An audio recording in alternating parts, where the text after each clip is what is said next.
Hello, and thank you for dialing into this live webinar. I'm Stuart Heggie, and today I'm joined by the Scottish Mortgage Managers, Tom Slater and Lawrence Burns. The purpose of this webinar is simple, for Tom and Lawrence to answer your questions. It's due to last 45 minutes. At that point, if we still have questions coming in, we'll carry on and stop on the hour mark. If you do have a question, the Q&A function should now be live on your screens. Now, whilst those are coming in, we'll begin with some that have been submitted in advance. Well, Tom and Lawrence, what difference a year makes. Since we were sat here 12 months ago, the share price is up by over a third, about 50% since its lows during the year. Many had doubts over the valuations of private companies in terms of them being too high, and now some are suggesting that the valuations are too conservative. There are also fears over growth company prospects, and now they're posting excellent operating results. And finally, we were answering questions on the board. And now we have a bold announcement that the board will make at least £1 billion available for buybacks over the next 2 years. And Tom, we've had a few questions on this announcement, so that's where we should begin. Perhaps you could kick us off by sharing a little bit of the thinking behind that. Yeah, of course. So I think the starting point is that we have a long-standing commitment to use buybacks to keep the share price and the asset value of the trust as close together as we can under normal market conditions. But over the past 2 years, we've had some other calls on our capital. So we've paid back more than £400 million worth of debt. That's because of the declines that you've seen in the value of some of our listed assets. We wanted to make sure that we retained a strong balance sheet. And then we've also supported some of our private companies in doing follow-on fundraisings in a more difficult, more capital-constrained environment. And so while we were having to deploy capital into those areas, there's been less available for buybacks. And the shares have moved to a much wider discount to our asset value than has been the case for some time. And so this has been a really active topic of discussion in the boardroom. And we reached the point where we felt the balance sheet was in a very strong position. We had some capacity and headroom in our ability to invest in private companies. And we really feel very optimistic about the prospects for our companies, both public and private. And so we felt it reached the point where we could make a significant commitment to buying back shares. We know a discount is not a good thing for shareholders. And so we are in a position to do something about it in line with what we've done historically. Well, it's been revealed in the press recently that Elliott investors have been building a stake in the company, and that's now reached about 5%. What influence did that have on the actual buyback announcement, the decision to take it then? So we engage with all of our shareholders or significant shareholders on this topic.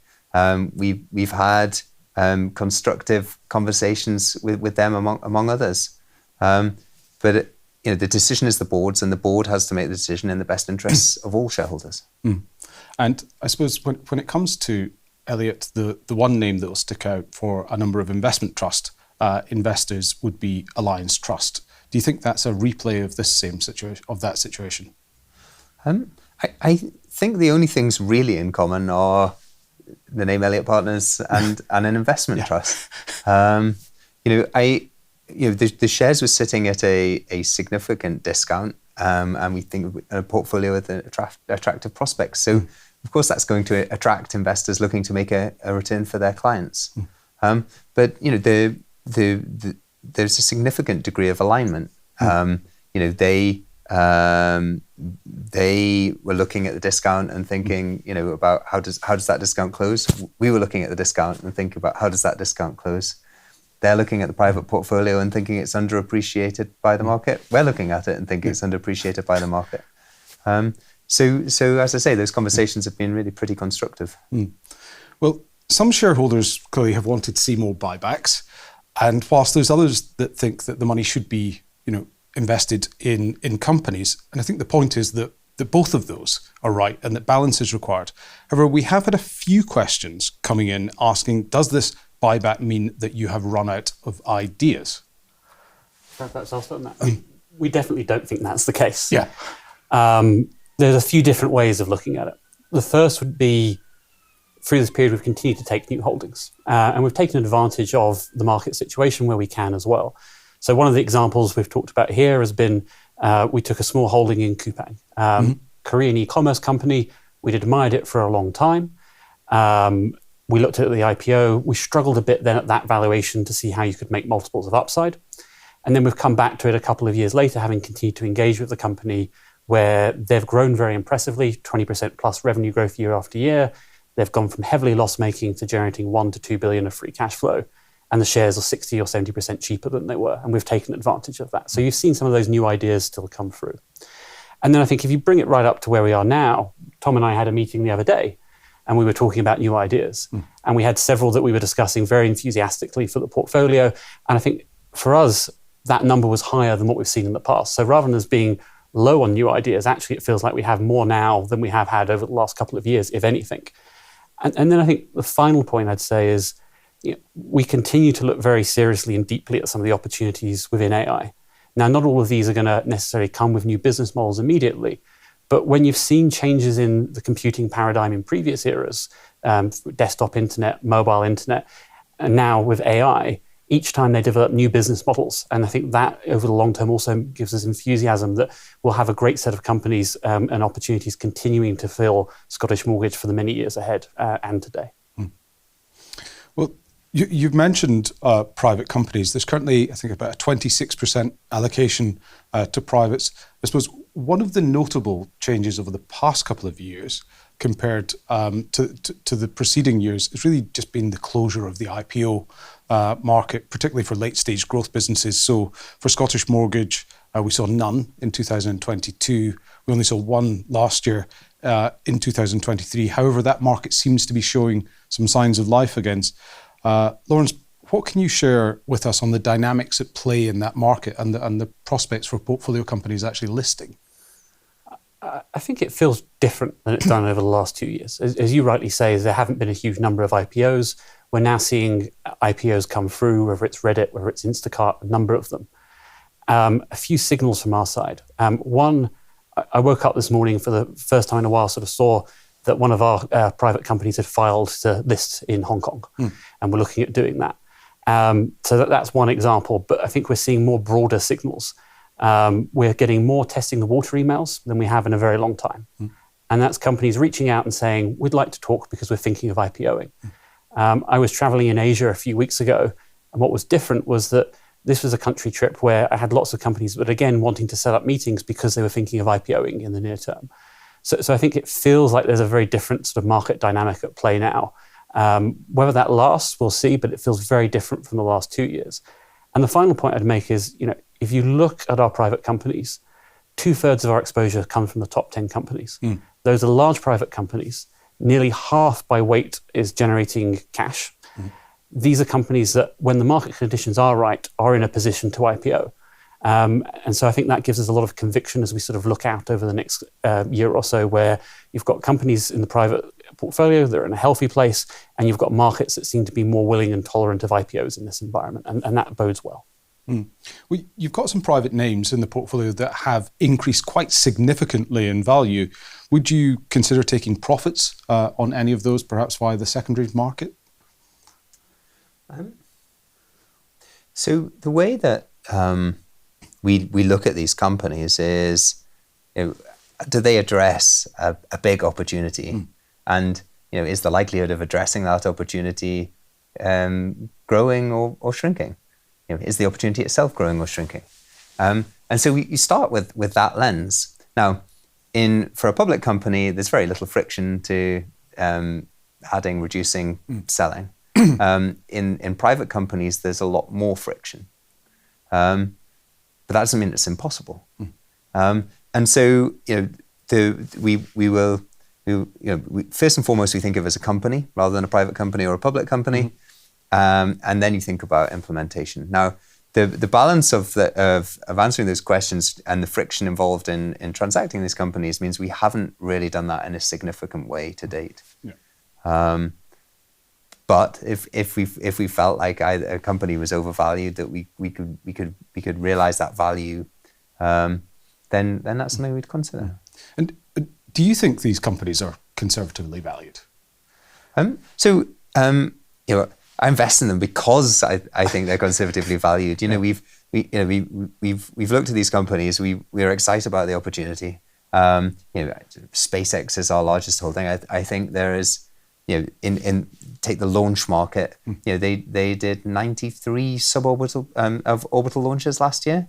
The market in total was about 30 launches if you go back a couple of years. So they've grown that market by a factor of 3 over the past couple of years. They've all of their competitors in the launch market have disappeared. It's growing rapidly, and it's just about the only player in town. At the same time, they've launched their satellite telecoms business. They announced at the end of December they had, I think, 2.3 million subscribers. That was up from 1 million subscribers 1 year ago. So growing really quickly. I think Elon Musk's on the record as saying it's now that business is generating cash. It's really exciting. So I look at these companies and I get excited about them, and I think they're undervalued, and that's why we've decided to invest in them. However, I don't value them. They don't. I don't turn up for work and say, this company is worth X. We have an independent team that uses an outside party to value these assets. I have no say in it whatsoever, and the point of that process is to try to come up with our best estimate of the fair market value. We think it's really important that investors have no say in that, but I think there's huge potential there. Yeah. We've had some questions on the amount that you actually have invested in privates. So there's one here saying, over the last couple of years, you've had about 25 to 30% invested in private companies. Should we expect that allocation to continue, or do you have an ideal allocation in mind? Shall I keep going? So that level is closer to the limit than we would want it to be, and at times we've been over that limit, which means we can't deploy new capital into private companies, and that's really a reflection of the declines in the value of our listed assets over the past 2 or 3 years.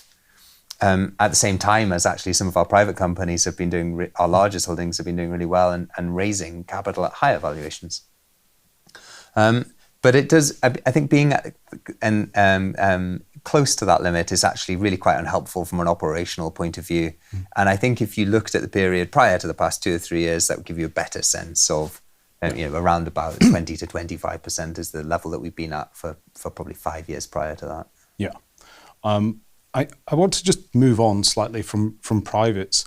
We've had some questions on the Magnificent Seven stocks. They've been driving returns, particularly for the US market. So in 2023, their combined return was about 80%, while the other 493 companies in the S&P 500 were pretty much flat. You have 4 of these stocks, NVIDIA, Meta, Tesla, and Amazon, which combined make up about 18% of the portfolio.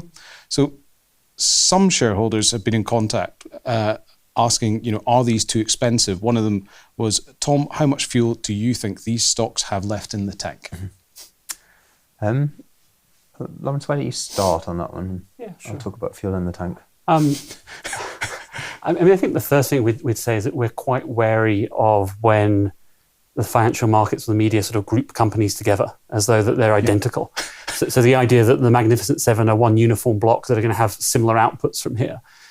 So we'd really want to sort of talk about them on their individual merits. And I think the companies we hold within that have been Amazon, NVIDIA, Tesla, and Meta. And I think for each of those, when we discuss the upside scenarios, we see ways that we can still make quite a lot of money from here, despite large absolute market caps. And I think a lot of that has to do just with the power of technology and the sheer size and scale of the markets they're looking at. I mean, maybe if we just give one example around Tesla. If Tesla is able to make autonomy work, that is hugely valuable. They have the ability to leverage that technology as a software, not just on their own fleet, but on other companies' fleets, other cars' fleets. They have the ability to leverage that to go into other areas of AI like robotics. And so you do get these potentials that even at quite large scale, if some of these companies succeed, the outputs are still very, very worthwhile for shareholders. But Tom, you might want to add some more examples. I think I totally agree with what you're saying, that don't think of these these stocks as a group or having shared or common drivers. But if you look at Tesla as a very long-standing holding, I think this year is a quieter year for them. But they're on the automotive business. As they push towards the mass market, the number of units that you can sell goes up massively. At the same time, they're making great progress in their AI systems. If you look at all the reviews of the latest version of their full self-driving software, it's a massive leap forward.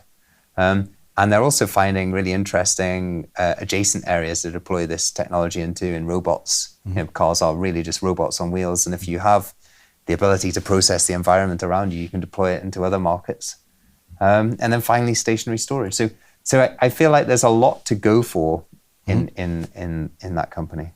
But I do think there is just this broader sense in which the early winners that we can make out from what's happening in AI are amongst these largest companies, because they have the technical founders to really understand what's going on, and they have the use cases to deploy the technology into. And I think the market is to some extent coming to a conclusion that these are the companies that really benefit from some of those trends. But I do think one important point is that if the promise of AI holds true, and it does half of what people are hoping it might be able to do, the impact of that in the long run is going to be broader than 7 companies. Yeah. Both in new business creation, but also as AI providing really a tool set for a wide range of companies, particularly companies that are innovative, that are data rich, and at technology focus, the ability to use and leverage that toolkit to improve competitive position, to improve market opportunities. So I think over time, we'd hope that some of that enthusiasm around AI that's been quite narrowly expressed by the market becomes broader. And we hope we have companies more broadly also that benefit from that. Yeah. Well, we actually had a question specifically on artificial intelligence, saying AI seems to be the buzz term in investment at the moment. What are you doing around AI, and can you provide some tangible examples? So maybe just thinking beyond the magnificent zone. Me to start? Please, that's okay. So we've been trying to think about what AI means and could mean for a very long time. Yeah. And no one is going to get this exactly right, but it is somewhere I think we feel we should be spending a lot of our time and attention trying to understand. And we've held NVIDIA in part for this reason going back to, I think, 2016. I think there are different layers of the opportunity set for AI for SM. The first layer you could sort of call the enablers. That's companies like NVIDIA making the chips that enable AI and make that possible. And they have a 90% market share or so in terms of chips that are being used to train generative AI. And that's been phenomenal for them in their position. Then you have the impact on the broader semiconductor market, because GPU demand is growing rapidly and growing rapidly at scale, and is increasing demand across the board. And ASML has been a beneficiary there. Its lithography technology enable companies to make the most advanced chips in the world. And they're particularly helpful at the leading edge. And then if you go down to another layer, you have the cloud service providers that are buying the chips from NVIDIA and then making them up into the cloud to allow companies to use different AI. And so we've got Amazon Web Services there, and that's part of the enthusiasm behind Amazon. You have the enterprise software companies that we own, like Snowflake, that are also helping enterprise customers in this regard. And then you have a much broader layer, and that kind of alludes to what I was talking about before, where you get into companies that are using AI as part of their tool set. It's giving them better tools to do things better. And that's, for some companies, it's really material. For some, it's mildly beneficial, and there's a spectrum there. So Tesla is one where it could be hugely beneficial in the ability to accelerate what they're doing with robotics and autonomous. Then you have smaller examples. It could be Spotify, the ability to do a podcast in your voice, but in any language in the world. Oh dear. Translated through. So in future, you could do the SM webinar in 10 different languages in your voice. You have Ocado using it for robotics in warehouses. You have advertising companies using it to do better personalized advertising. There's a huge and breadth of examples of where across that portfolio we see our companies leveraging AI. And then the final one is the one I alluded to before, which is we expect new business models over time to also come out of this. Yeah, I just think there's what business in what industry would not benefit from additional intelligence in its systems. I think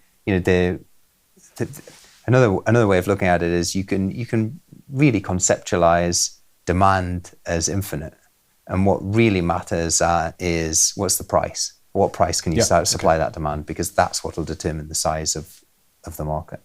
Okay, we've got some stock-specific questions, and there was one that jumped out because it was on Ferrari. We don't often get asked about Ferrari. So it's the trust holds Ferrari, which is a good company. What is the investment case on this stock rising to a multiple of its current value? And what, if any, part does Lewis Hamilton signing have to play on its future success? Yeah. So I think in terms of quality, Ferrari is a phenomenal company. Since its IPO, it's delivered about a 10 times return. It's been one of the biggest top contributors for SM. It offers us also exposure that's quite different. And what it's really about is we see it as being a luxury company. This is a company that is delivering one of the world's most exclusive and iconic products.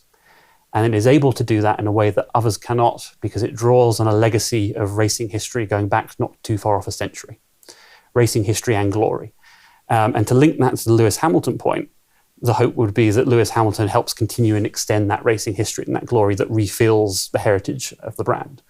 But it's also an aspirational icon that generations of people have dreamed of owning as sort of that symbol of success and wealth. And what that means is you have a very strong competitive position. You have a customer base, and we've seen it through this period, that it's entirely about supply. So Ferrari only make 14,000 or less than 14,000 cars a year, and they're able to set what price they want, really. And you've seen them massively increase prices through this period, and the customers have happily taken it. What you also see is that their VIP customers, this I think really shows how exclusive these products are. If you want to own a limited edition Ferrari, you usually have to go and buy multiple Ferraris before you get on the list to be a good enough customer to get a limited edition Ferrari. And so you've got customers that are price insensitive. So through this economic environment, it's grown rapidly.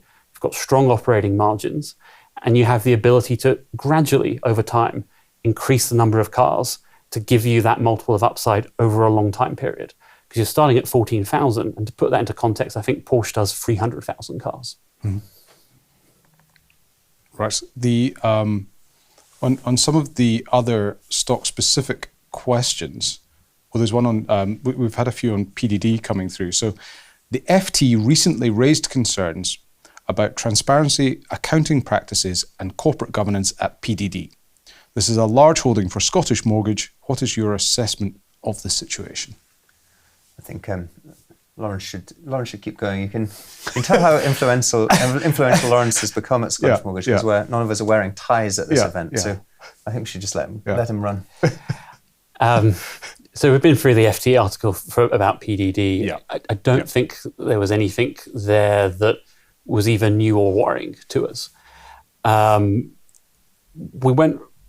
you look through some of the arguments, I mean, I think there are things like they're listed in the US, not in Hong Kong. So have they courted the type of investors that can understand the business? Mm. And I think that's, for example, is one of the arguments I think is very unfair, because when you look at who's one of PDD's largest shareholders, it happens to be Tencent. Mm. Tencent have the best track record there is of investing in Chinese consumer internet, being a Chinese consumer internet company themselves. They're on the board. They've helped PDD scale its business through being a sort of customer acquisition tool. And Tom and I were in China in May. We had breakfast with a Tencent executive, and he spoke absolutely glowingly about the execution capabilities of management. So I think the idea that sort of they don't have investors that understand them is a bit unfair.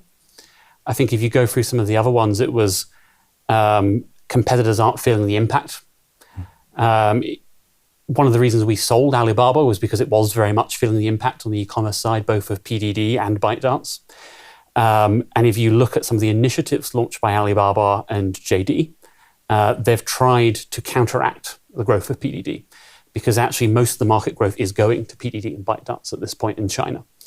And then globally, when we've looked at Temu, we've spoken to e-commerce companies around the world about how they're dealing with Temu, what they're seeing in the market. We've used a third-party provider of data that's allowed us to understand how fast it's growing, because it's not broken out within the accounts. So all of these are sort of points of triangulation that's given us some comfort around them. Mm. I think we would have to accept that PDD is an unconventional company. Mm-hmm. That's not always a bad thing. Tesla's an unconventional company. Apple under Steve Jobs was a very unconventional company. So there are things there that we have to monitor and be careful of. But unconventionality alone doesn't lead to it being a bad investment outcome. And for us, it's been one of the top contributors. It's growing its revenues 126% year on year, operating profit 140% year on year. We do think that it's one of our riskier holdings in the sense of geopolitical risk and Chinese domestic regulatory risk. And the way we're trying to deal with that is to just be a little bit more cautious about the holding size and how we deal with that over time. So I think it is one of the companies we see as having the highest risk profile. We're aware of what's been in the FT. Some of those are points that we've sort of raised with the company in the past. But overall, this is a company that we think is making tremendous operational progress. Right. Lawrence, I'll give you a rest from being first responder. We've got some questions coming in on the back of the initial chat on the buyback. So it's Tom, how will the buyback be financed, and have you begun buying back? Just to kick us off. Yeah, so yes, we have begun buying back.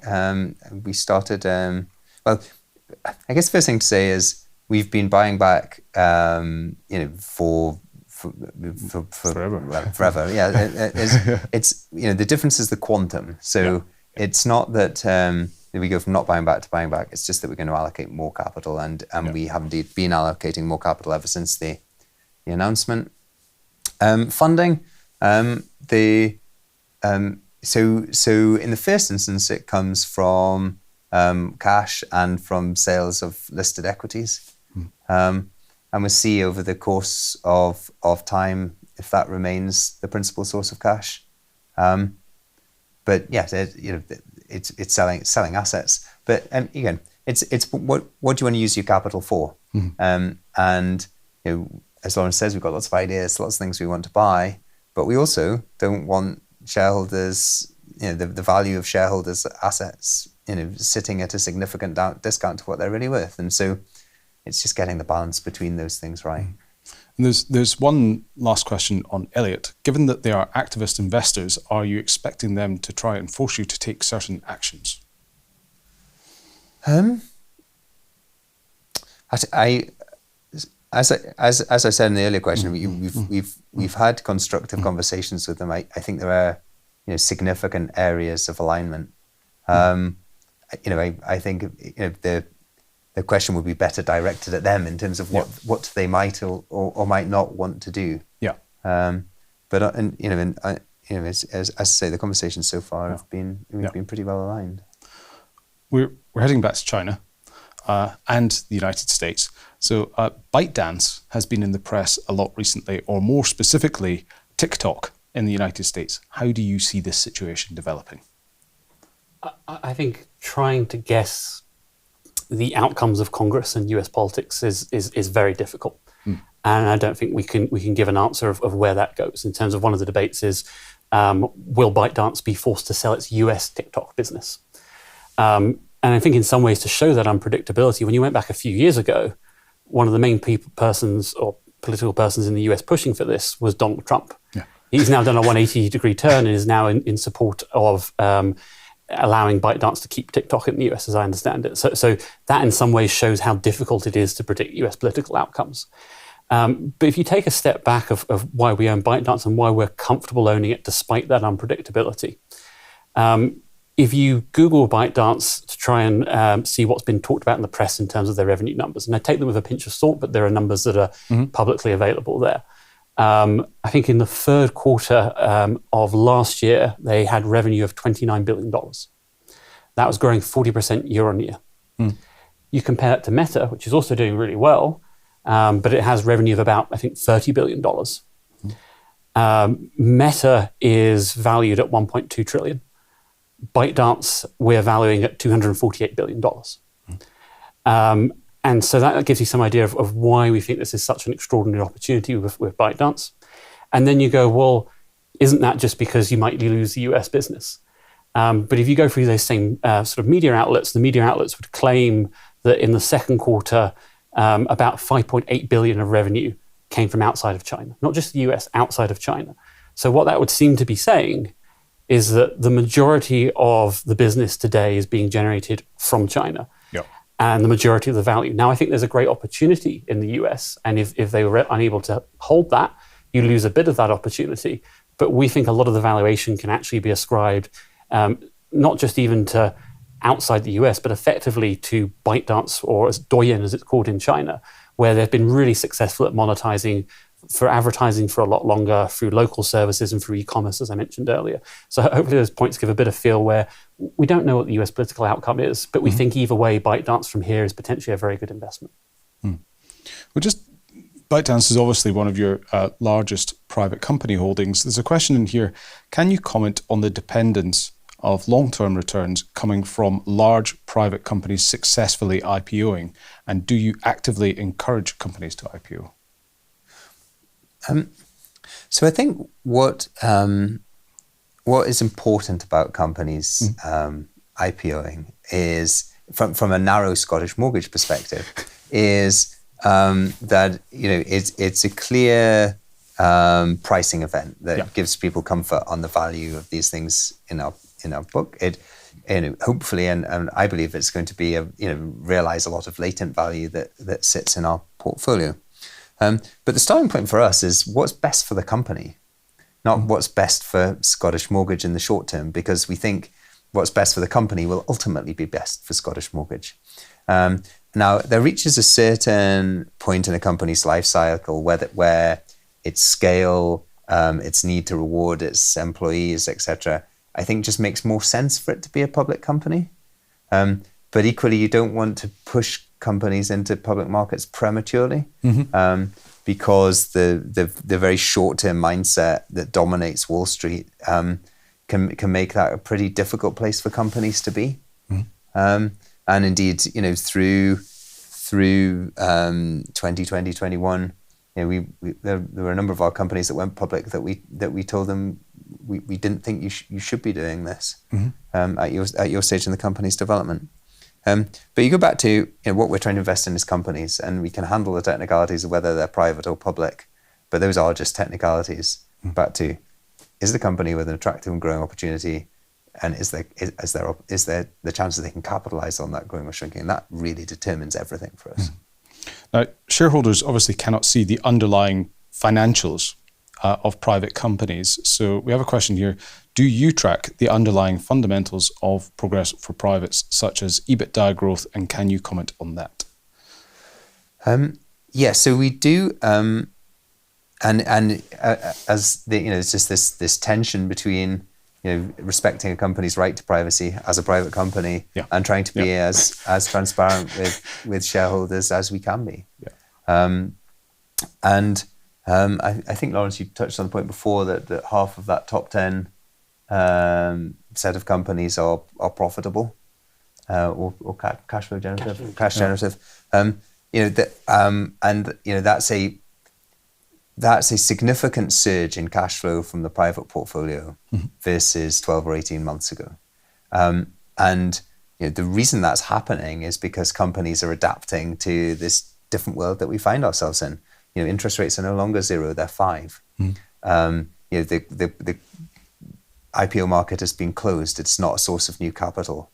There's been very limited activity in private markets. So companies are looking at this and saying, right, I need to be able to fund my own operations. Whereas I could rely on the market before for funding expansionary projects, today I need to finance them from the cash flow from my own business. So you've seen this surge in cash flow, improvement in EBITDA, at the same time as we continued to see very strong growth in the top line of these companies.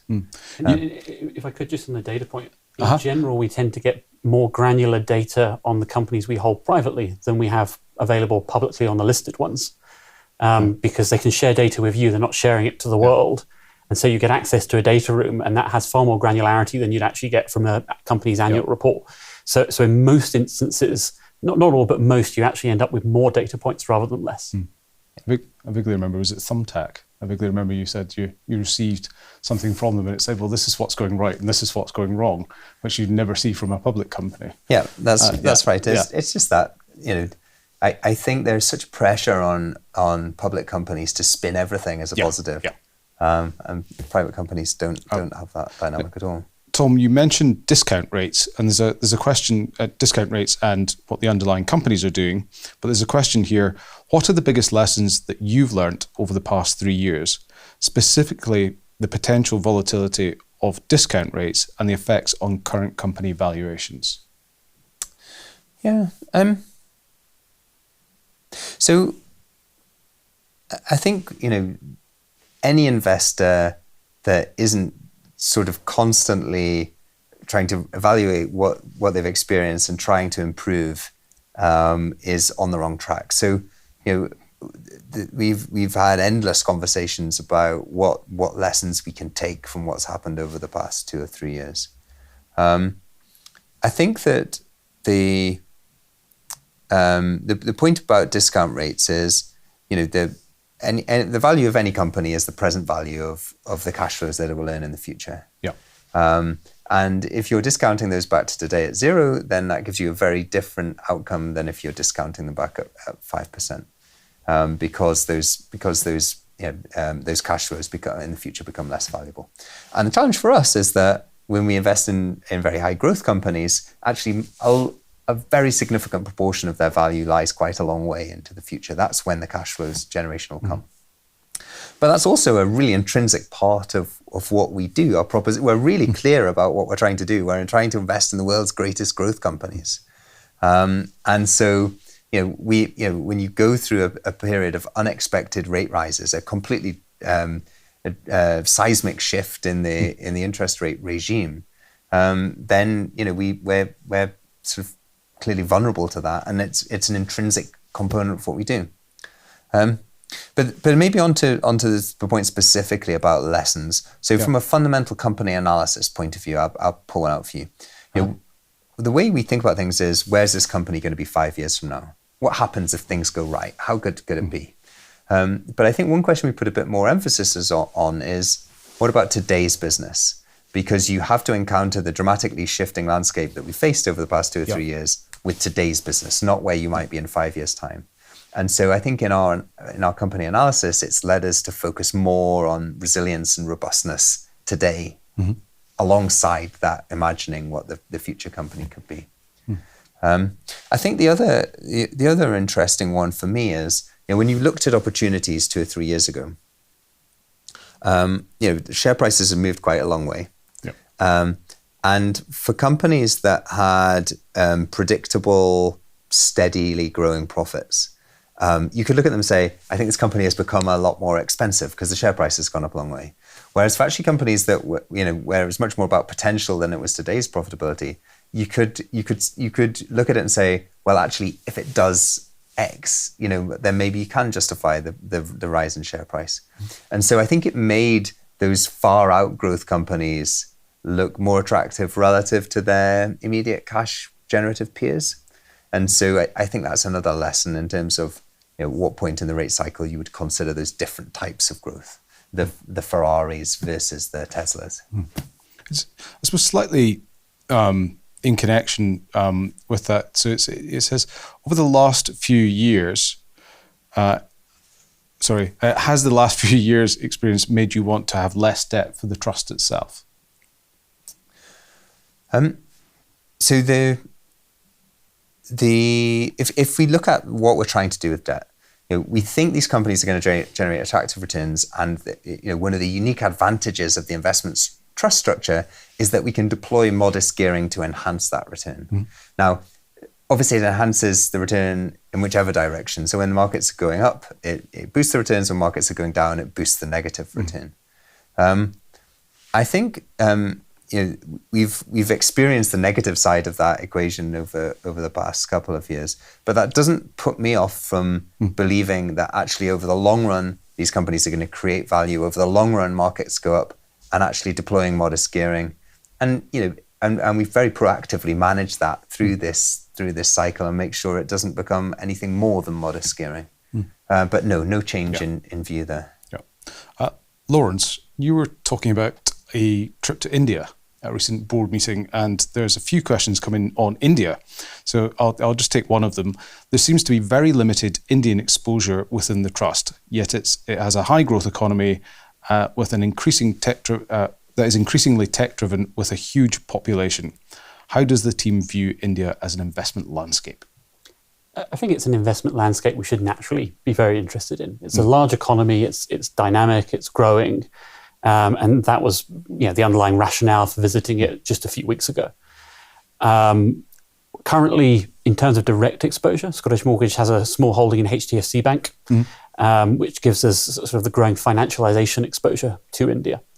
And part of that trip was trying to find a broader range of growth companies. And I think we're going to keep trying to do that. I think two of the friction points have been, one, finding the management team and the people that we feel very comfortable backing over the long term with the right sort of outlier type businesses. Two has been that unless you have that kind of outlier ability at the moment in India, you're paying very high valuations for businesses that aren't necessarily growing that fast.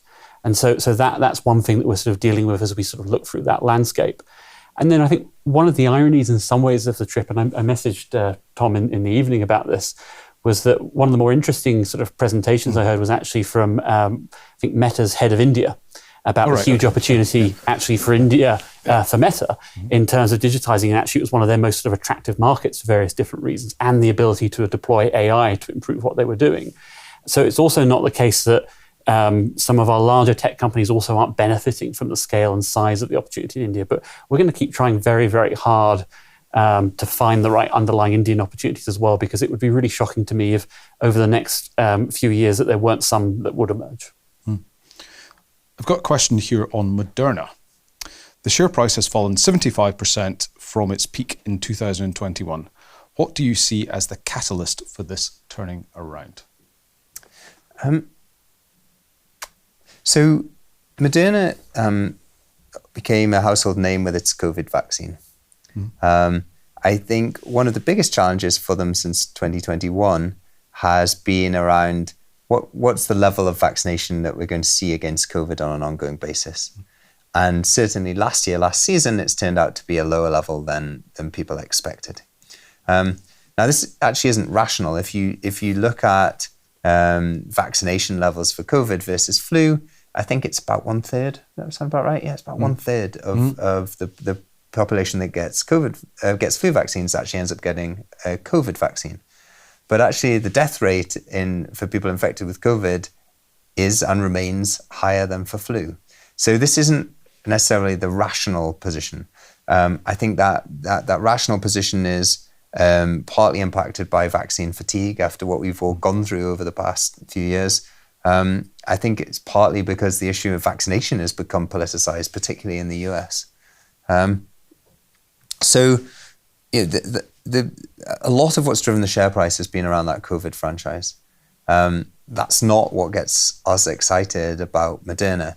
It's that what's happened with COVID has validated the platform, and actually that you can then use this technology to go after whether it's other respiratory diseases like flu, like RSV, and in a more precise, targeted way, where you can include multiple vaccines in one shot, whether it's to go after latent viruses, so this whole host of viruses to which we don't have vaccines that people get infections to and then stay in their system and cause lots of complications later in life, or whether that's in cancer where you can use these vaccines to help the immune system do what it should have done naturally and identify the cancerous cells.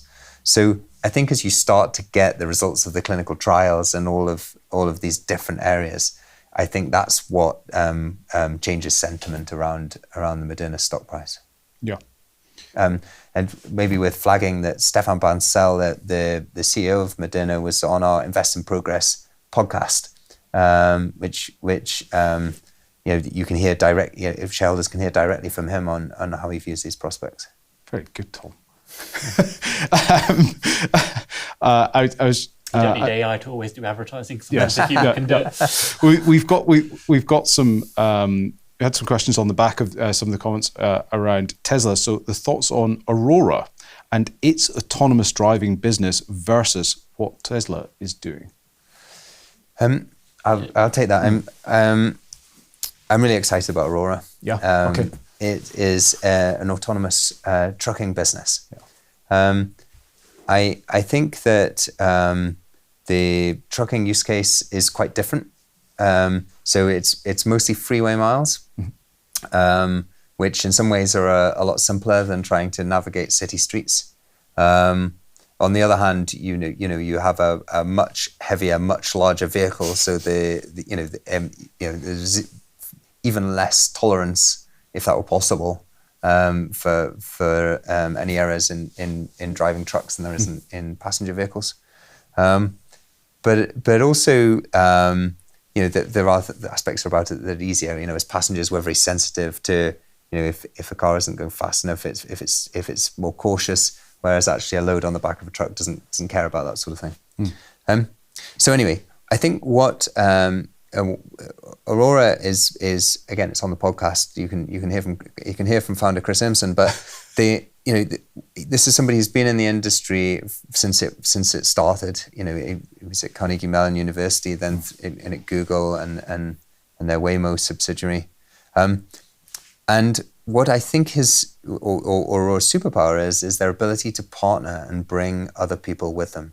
So whether that's with the truck manufacturers, whether it's with the tier one suppliers, the supplier of equipment, people like Continental who are doing that for them, or it's the shippers, and actually bring this ecosystem towards an autonomous future. So they're in the late stages of validating that technology. I think at the end of this year, start of next year, these things are going to be on the road doing commercial miles. And then actually the value of the road transport business in the US is actually really quite concentrated on a relatively small number of shipping lanes. So actually you don't have to have a nationwide rollout for this to be a huge business. Certainly the podcast on it I found hugely interesting. I never actually thought I'd get excited about trucking, but I think I actually, I think I was. We've had a question on ginkgo here. What is the opinion of ginkgo, which has been held for a very long time? Yeah, sure. So ginkgo is a synthetic biology company. So what that means is they're looking at using